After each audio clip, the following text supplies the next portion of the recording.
Welcome to Nightmare Fuel Stories. Number the Archivist, I've always been good with information. It's my gift, the ability to organize, categorize, and retrieve data with near-perfect efficiency. That's why I became an archivist at Blackwood Historical Society, a privately funded research institution housed in a sprawling Victorian mansion on the outskirts of town. The society specialized in local history, particularly the more obscure chapters that other institutions deemed unworthy of preservation. The job advertisement had been vague, mentioning only extensive archival experience required and must be comfortable with independent work. The salary was generous enough to make me overlook the peculiar interview process, which consisted mainly of hypothetical scenarios about handling sensitive materials and maintaining confidentiality. Dr. Leaner Blackwood, the Society's director and last living descendant of the founding family, seemed satisfied with my responses. "You understand the sanctity of information, Mr. Parker," she'd said, her thin lips barely moving. "That's refreshing in today's world of oversharing." My workspace was in the mansion's east wing, a cavernous room lined with mahogany shelves and filing cabinets. My predecessor had left abruptly after 15 years of service, a family emergency, Dr. Blackwood explained, though she offered no further details. The organization system he'd implemented was labyrinthine, with cross-references and notations that initially made no sense to me. "You'll adapt," Dr. Blackwood assured me. "Martin had his methods. You'll develop your own in time." The first few weeks passed uneventfully. I cataloged newspaper clippings, land deeds, and personal correspondence dating back to the town's founding in 1842. The work was solitary but satisfying, and I rarely saw my colleagues, a handful of researchers who occupied other wings of the mansion. We exchanged pleasantries during our infrequent encounters in the narrow hallways or the small break room, but they seemed disinclined toward friendship. It was during my fourth week that I discovered the first anomaly. I was organizing a collection of town council minutes from the 1930s when I noticed a recurring phrase in the margins. "Refer to Blackwood Supplement." The notation appeared beside entries about land purchases, unexplained disappearances, and several references to night disturbances. The next day, I asked Dr. Blackwood about the supplement. "Ah," she said, studying me with her pale, watery eyes, "you're making progress. The supplements are in the basement archives. They contain additional context for certain events. I'll grant you access, but I must emphasize the confidential nature of those documents." The basement was accessible only by a narrow staircase behind a door that required a separate key. Unlike the rest of the mansion, which maintained a certain faded elegance, the basement was utilitarian: concrete floors, fluorescent lighting, and metal shelving units that stretched from floor to ceiling. The air was dry and carried a faint metallic scent that reminded me of blood. The Blackwood supplements occupied an entire wall, hundreds of black binders with dates embossed in silver on their spines. I located the 1930s section and began cross-referencing the town council minutes I'd been cataloging. What I found disturbed me. The supplements contained detailed accounts of what the official records only hinted at: a series of disappearances involving transients and undesirable elements of the town. The council minutes mentioned these cases dismissively, but the supplements included names, descriptions, and locations where the individuals were last seen. More troubling were the notations about containment procedures and offering sites. I told myself these must be historical curiosities, evidence of small-town superstitions and prejudices from a less enlightened time. Yet something about the clinical precision of the language unsettled me. That night I dreamed of the basement. In my dream, the shelves extended infinitely, and the binders whispered to each other when I wasn't looking directly at them. I woke with a headache that persisted throughout the day. Over the following weeks, I delved deeper into the supplements, moving backward through the town's history. I discovered patterns that couldn't be coincidental. Every 17 years, the disappearances increased dramatically. The most recent cycle would have been in 2006, and indeed, the supplements from that year documented 12 missing persons, all visitors or recent arrivals to the town. The next cycle would begin next month. I began noticing other oddities. My colleagues, whom I'd initially perceived as merely reserved, now seemed to be monitoring me. I'd catch them watching me in reflective surfaces or find them standing outside the archive room when I opened the door to leave. Dr. Blackwood began appearing unannounced to check on my progress. "You're quite thorough," she remarked one afternoon, her fingers trailing along the spines of the binders I'd been reviewing. Martin was the same way. He couldn't help but see the patterns. "What happened to him?" I asked. "To Martin." Her smile tightened. "As I mentioned, a family matter required his attention. It's just that he left no personal notes, no transition documents. It's as if he vanished. Some people prefer clean breaks," she replied, Now I notice you've been spending considerable time with the cyclical records. She wasn't asking a question, but I answered anyway. Yes, the 17-year pattern is quite striking, statistically improbable. Statistics rarely account for tradition, Mr. Parker. She placed a cold hand on my shoulder. Some rhythms run deeper than mathematics can explain. That evening, as I was preparing to leave, I found a note slipped under my office door. The handwriting was cramped and urgent, not family emergency. Martin discovered the same pattern. Look at personnel records from 1989-1972. Previous archivists don't trust be there watching. The note was unsigned. I pocketed it and tried to maintain my composure as I walked through the main hall, past the portraits of Blackwood ancestors whose eyes seemed to follow my movement. Outside, the autumn air felt clean compared to the mansion's oppressive atmosphere, but my relief was short-lived. A dark sedan was parked across the street, and I could discern a silhouette behind the wheel, watching the building's entrance. I took a circuitous route home, convinced I was being followed. My apartment, once a sanctuary of normalcy, now felt exposed. I closed all the blinds and spent hours researching the Blackwood family and the town's history online, finding only sanitized accounts that matched the official records, not the disturbing details in the supplements. Sleep eluded me that night. When I finally dozed off near dawn, my dreams were filled with images of empty clothes arranged in human shapes, lying on the forest floor in concentric circles. The next day I arrived early and went directly to the personnel records. They were stored in a locked cabinet in Dr. Blackwood's office, but I had a master key for the archives. I knew I was crossing a line, but the note's urgency had infected me with a desperate curiosity. The records confirmed my suspicions. Every 17 years, the society hired a new archivist. Martin Chambers had started in 2006, replacing Diana Weiss, who had begun in 1989. Before her, Thomas Mercer, who started in 1972. None of the files indicated why they left, only that their employment had terminated in the same year the next archivist was hired. As I was returning the files, I heard footsteps in the hallway. I barely managed to lock the cabinet and position myself near the bookshelves before Dr. Blackwood entered. "Mr. Parker," she said, her voice betraying no surprise. "You're here early." "I wanted to get a head start on the 1920s materials," I lied. "Commendable dedication." She moved to her desk, her movements fluid yet somehow mechanical. "I've been meaning to discuss your role in our upcoming observance." Observance. The Society conducts a historical reenactment every 17 years to commemorate the town's founding covenant.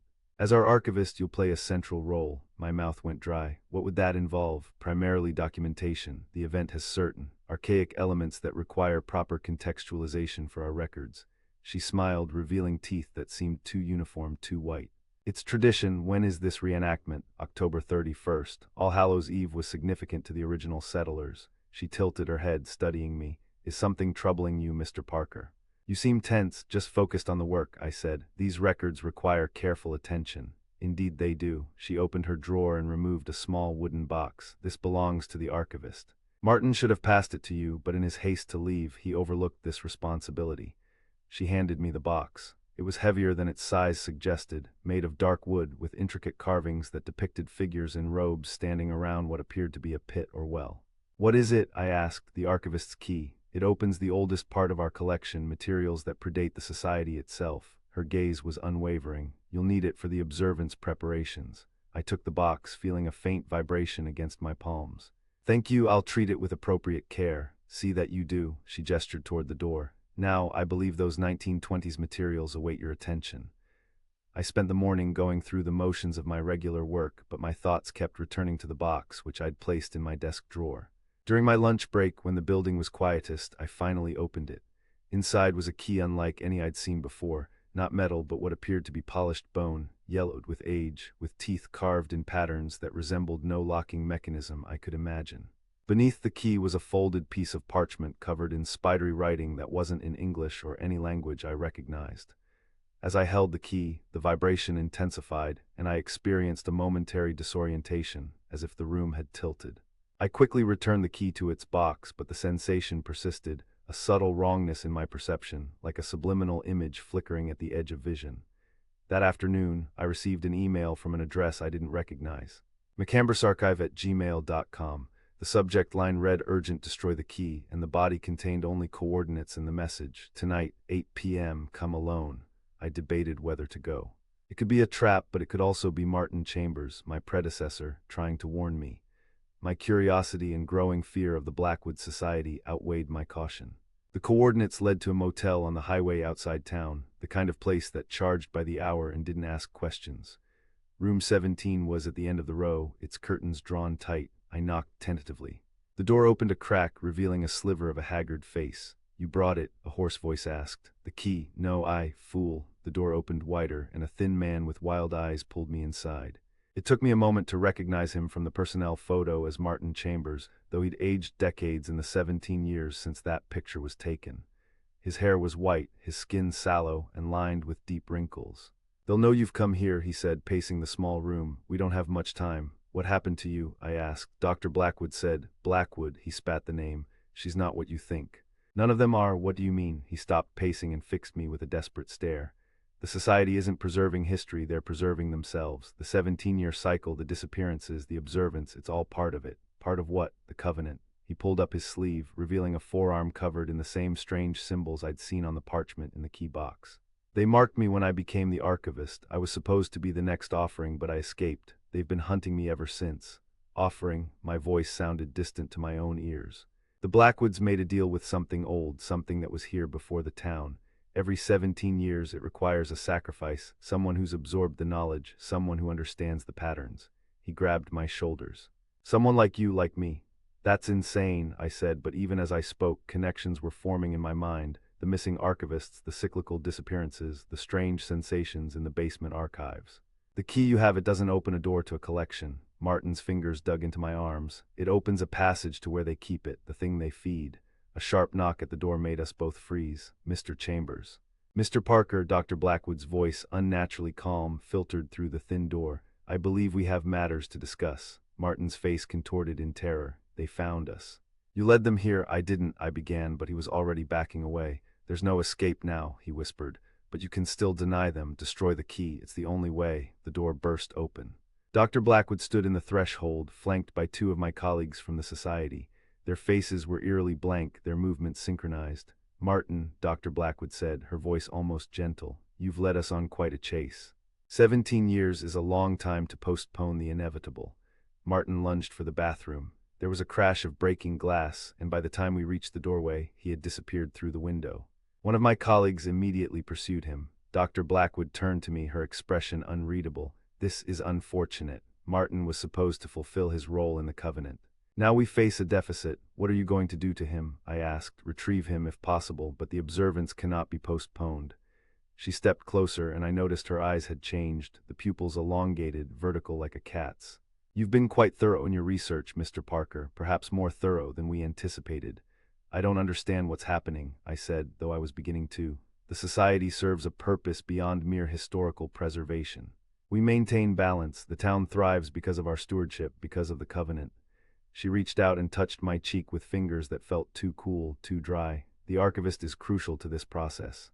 You've absorbed the knowledge, seen the patterns. You're connected now." I backed away until I hit the wall. "Connected to what?" "To what waits below. It knows you now through the key. It's chosen you." Her smile widened, revealing teeth that now seemed too numerous, too sharp. "The observance will proceed as planned. With or without Martin, we require an archivist." The remaining colleague moved to block the door. His eyes had changed too, and beneath his shirt I could see movement, as if his skin were shifting. "You have a choice, Mr. Parker," Dr. Blackwood continued. "Come willingly, complete your role with dignity, or resist and be taken anyway. The covenant must be honored." In that moment, I understood with terrible clarity what Martin had been trying to tell me. The society wasn't just documenting the town's dark history, they were perpetuating it. The disappearances, the night disturbances, the cyclical pattern, all of it fed something ancient that lived beneath the Blackwood mansion, something that required knowledge as much as it required flesh. "What if I destroy the key?" I asked, remembering Martin's desperate advice. Dr. Blackwood's expression hardened. "Then the covenant would be broken, and what's contained would no longer be bound by its terms.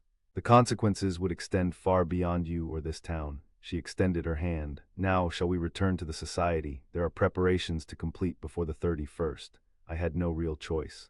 If I ran, they would pursue me as they had Martin. If I destroyed the key, I might unleash something worse. I took her offered hand, noticing how the skin seemed to ripple beneath my touch, as if something else wore Dr. Blackwood's form like an ill-fitting suit. The drive back to the mansion passed in silence. My mind raced, seeking some escape from what now seemed inevitable. The society members watched me constantly, their two still bodies betraying their inhuman nature. At the mansion, Dr. Blackwood led me to a part of the basement I hadn't seen before, a heavy door beyond the archive shelves, secured with an ancient lock. "The key, Mr. Parker," she said, holding out her hand. I hesitated. "And if I refuse, then one of us will retrieve it from your office, and your cooperation will be obtained through less pleasant means." Her voice remained conversational, but her eyes flashed with something hungry and ancient. I removed the box from my pocket and handed it to her. She opened it and lifted the bone key reverently. "Beautiful, isn't it? Carved from the femur of the first archivist in 1842. A direct connection to what waits beyond." She inserted the key into the lock, and it turned with a sound like distant screaming. The door swung open, revealing a spiral staircase descending into darkness. A cold draft carried that same metallic scent I'd noticed in the archives, but stronger now, mixed with the smell of wet stone and something organic and rotting. "After you," Dr. Blackwood said. "It's time you met what you've been serving all along." As I stood at the threshold, looking down into that impenetrable darkness, I felt a presence rising to meet me, vast, ancient, and ravenously curious about the knowledge I carried. I understood then why the archivists were chosen, why we were the perfect offerings. We were vessels of information, catalogers of secrets, and whatever waited below fed on such things. I took the first step down, and then another. The darkness enveloped me, but I could feel the entity's attention like a physical weight, pressing against my consciousness, eager to absorb everything I knew, everything I was. Behind me, Dr. Blackwood and the others followed, their movements becoming less human with each step, their forms shifting as they no longer needed to maintain the pretense. "The covenant requires completion." Dr. Blackwood's voice came from just behind me, though it no longer sounded entirely like her. "The archivist provides context. The archivist becomes the record." As we descended deeper, I felt my thoughts being sifted through, examined by something vast and incomprehensible. Images flashed before my eyes, not just my memories but scenes from the town's history, events I'd only read about in the archives. I saw previous archivists making this same descent, their faces contorted in terror and resignation. I saw the original covenant being sealed in blood by the first Blackwood settlers, binding something ancient to their service in exchange for prosperity and protection. The stairs ended at a vast chamber carved from the living rock. The walls glistened with moisture that moved against gravity, forming patterns that hurt my eyes. In the center of the chamber was not a creature but an absence, a void in the shape of something that my mind couldn't or wouldn't process. "Behold the keeper of records," Dr. Blackwood said, her voice now a chorus of overlapping tones. "The repository of all that is known and unknown, it hungers for your contribution." The void pulsed, and with each pulse I felt more of myself being drawn toward it, not just my physical form but my memories, my knowledge, the very essence of what made me me. I realized with horror that this was the true purpose of the Blackwood Historical Society. Not to preserve history, but to feed it to this entity, along with the consciousness of those who had studied it most closely. The disappearances, the cyclical pattern, all of it served to maintain the covenant, to keep the keeper satisfied with regular offerings of information and awareness. As the void reached for me with tendrils of anti-light, I made one last, desperate attempt to resist. I clutched at the knowledge I'd gathered about the society, about the covenant, about the true nature of what waited in this chamber. If information was what it wanted, perhaps the right information could harm it. I focused on contradictions, on logical paradoxes, on the gaps in the historical record that had never been filled. I projected these thoughts toward the void, hoping to confuse or distract it. For a moment the tendrils hesitated, and I felt a ripple of uncertainty from the entity. Dr. Blackwood hissed in alarm, her form now barely recognizable as human. "Stop that," she commanded. "The offering must be pure, uncontaminated by doubt," but it was too late. The void pulsed again, more violently this time, and the tendrils shot forward, engulfing me completely. I felt my consciousness being pulled apart, examined, and absorbed into something vast and ancient and eternally hungry. My last coherent thought was the realization that I wasn't being destroyed, I was being archived. My knowledge, my awareness, my very self was becoming part of the Keeper's collection, preserved forever in a living repository of information that existed outside normal space and time. I became the record, and the record became me. And somewhere in the vastness of the Keeper's collection, I sensed the presence of other archivists, Martin, Diana, Thomas, and countless others stretching back to 1842. All of us suspended in a timeless awareness, our knowledge feeding the entity bound by the Blackwood Covenant. The observance was complete, the cycle would continue. And 17 years from now, another archivist would descend these stairs, carrying new information, new secrets to add to the ever-growing collection. In the darkness beyond time, beyond self, I wait with the others. We are the archive now. We are the memory. We are the offering that keeps the covenant, and we will never, ever be released.